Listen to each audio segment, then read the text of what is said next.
So we're into week 2, and hopefully you've made it through okay and you're not too exhausted. Basically, we've handled the internal boundaries now and the psychology of why you do what you do. But now it's time to get uncomfortable. It's time to talk about the money side of things, yeah? So in week 2 of our 30-day redesign your business in boudoir, the theme of the next 5 days is going to be offer, pricing and power. And because there is a hard truth in much of what I'm going to talk about, most photography workshops or practical sessions, the mentor and I do, we've got to make sure that in boudoir we're talking about the value client. It's just unpaid emotional labor is really what we're kind of really selling. So you're pretty much exhausted. It's a new year. You've been pouring your heart into your clients, holding space for their insecurities and navigating their transformations. But your bank account doesn't reflect the level of the emotional output that you're doing and you're giving to them. So when you aren't clear on the value, you become a service provider. We've talked about this.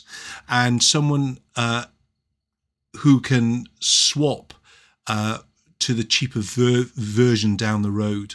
So we don't want to talk about this. This week we changed the locks, as it were.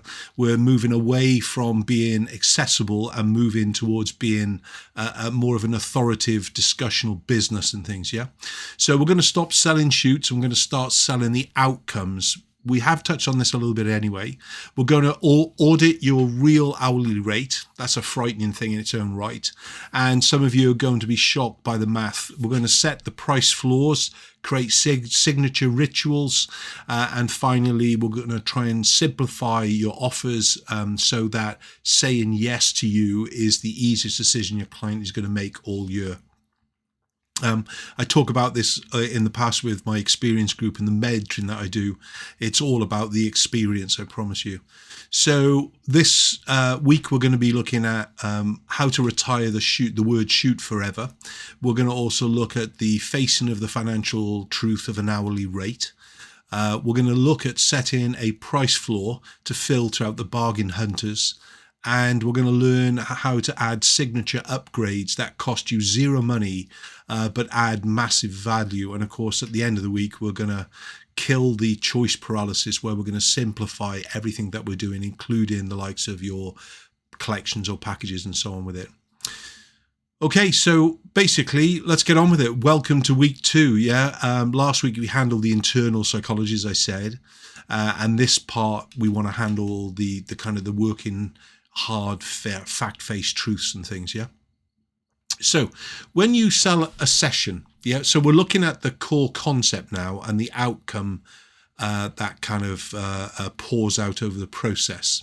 So when you sell a session, your client is subconsciously calculating your hourly rate. They are thinking about the process, but luxury brands never sell the process. They're always thinking about selling the outcome, the transformation, as it were. The task today is to rename your core offer. That's the key thing, all right? But here's the catch. You are not allowed to use the words session, package, or shoot. That's going to be the hard part for you, especially when you get to your homework. So think about what actually happens. Is it the reclamation? Is it the identity shift? Is it the visibility experience? Whatever it's going to be, we need to change these key words that are being bounding around and people are comparing like against like with and things, really. So in marketing, the outcomes always sell, yeah? The processes don't. A shoot sounds like a work and an experience sounds like a gift, all right? So if you remember those two little things, a shoot sounds like work, and experience sounds like a gift. That's really what we want to actually kind of concentrate on as far as the marketing is concerned. And then when we're looking at the kind of the creative bias, when you name the transformation instead of the task, you give yourself creative permission to do whatever it takes to get that result. You aren't just checking off a list of poses.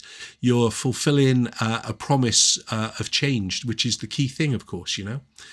So when we talk about the power of renaming something, you're going to kind of ask yourself, why does this matter?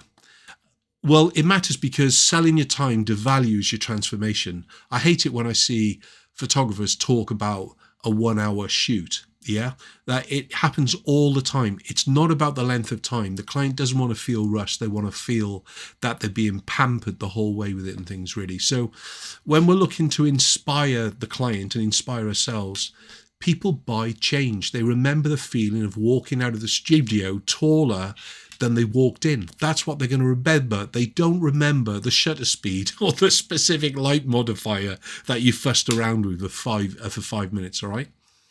So you've got to really ask yourself what actually changes in her life because this service of boudoir photography exists.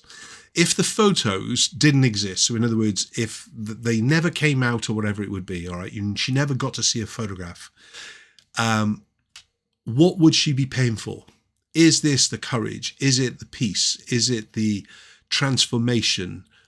So what would that offer name be, and how would it reflect your kind of signature style or whatever it would be, and things, really? Those are the kind of things I want you to really concentrate on this week, because I want you to concentrate on the change, and I want to concentrate on how the client feels, and based on that is how we're going to kind of reverse engineer everything. Today's homework, it's simple, of course. Go to your website and find where you list your packages and burn that word down, okay? I prefer to use the word collections, all right? But rename your core offer based on the transformation that you provide. For many of our boudoir kind of prices that we've created for the experience group over the years, we've used different actresses' names like Marilyn Monroe or Hepburn. Why? Because it's that kind of what they're aspiring to, and it's timeless and a legacy and things, So you want to kind of in the homework now really take your time in finding all the times you talk about a package, and you need to start to think about the transformation and giving it a sexier name. I'll see you tomorrow.